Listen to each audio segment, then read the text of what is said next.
Welcome to CARICOMP Insider, where high-tech facial recognition meets real-world intelligence.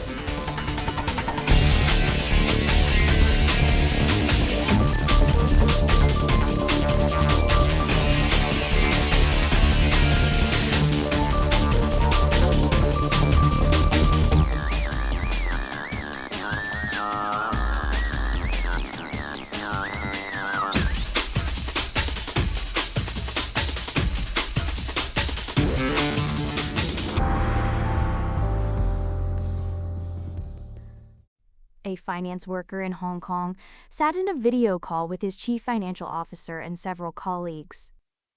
He followed their instructions and wired about $25 million.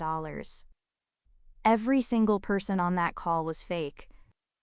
Every face, every voice, generated by AI. That wasn't a movie plot. It happened in 2024. And it's one case among thousands. Between 2022 and 2023, according to research from the financial services firm Fourth Line, deepfake fraud surged by 3,000%. Not 30%, not 300, 3,000. If you've ever been on a video call, a work meeting, a doctor's appointment, a chat with your kid's teacher, this story is about you. Your face and voice are no longer proof that you're you. The broader picture is this. Deepfakes have quietly become an operational crisis on three separate fronts at the same time. They're destabilizing elections, supercharging financial fraud, and overwhelming the people whose job it is to figure out what's real. Investigators, prosecutors, and compliance teams are all staring at the same question. When anyone can fabricate convincing video and audio for almost nothing, how do you prove what actually happened? Start with elections. According to reporting from AI Certs News, researchers tracked 82 high-profile deepfake impersonations across 38 countries in just 1 year, from July 2023 to July 2024. These weren't crude fakes that anyone could spot. They were realistic enough to fool newsrooms. Realistic enough to fool voters scrolling on their phones. And the majority of American adults, about 6 in 10, now expect synthetic lies to get worse before ballots are cast in 2026. That expectation alone does damage.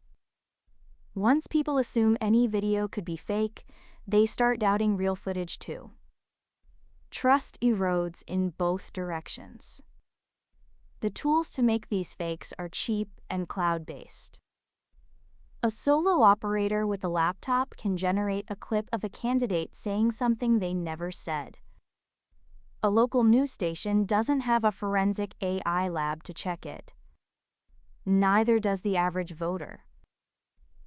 So the fake spreads, gets shared, gets screenshot, and by the time someone debunks it, the damage is already baked in. Now shift to financial fraud. That Hong Kong case wasn't an outlier. Deepfake-enabled scams have moved from a theoretical risk to a daily operational reality in banking and fintech. Criminals use synthetic faces to pass identity verification during account signups. They clone executives, voices to authorize wire transfers. They build entire fake video meetings, like that Hong Kong call, to manipulate employees into moving money. According to Corporate Compliance Insights, starting in January 2026, boards of directors must now include deepfake schemes in their regulatory disclosures. Social engineering, business email compromise, and synthetic media fraud all have to be reported at the board level. That's not a suggestion, it's a mandate. For companies, that changes how they report risk.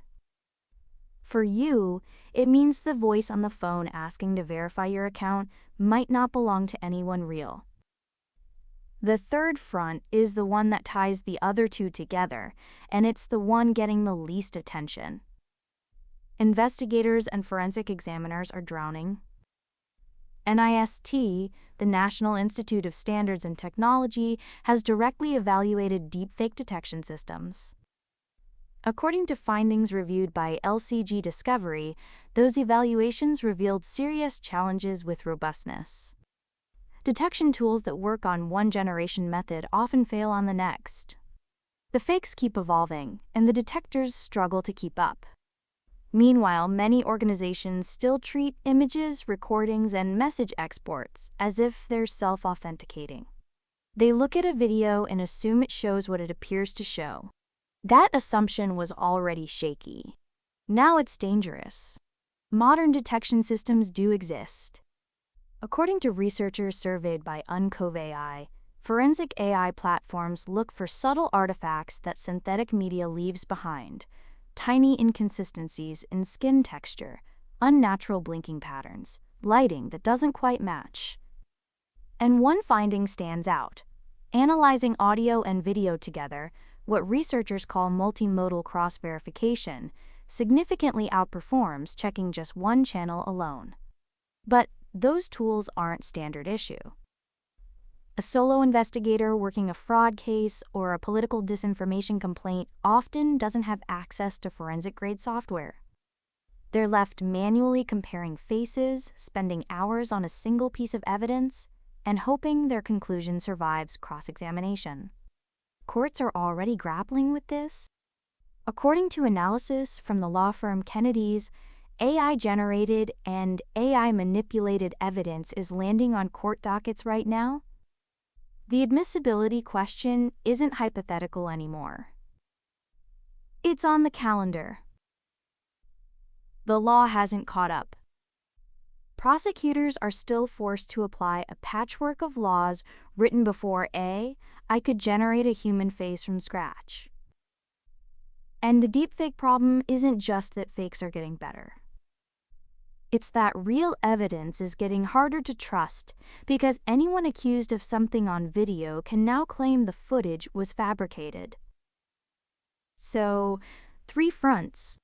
Elections, where synthetic clips spread faster than anyone can debunk them. Financial fraud, where a cloned face or voice can move millions of dollars in minutes. And the investigative pipeline itself, where the people responsible for separating real from fake don't yet have reliable, affordable, court-ready tools to do it. This isn't a problem that lives inside a lab or a government agency.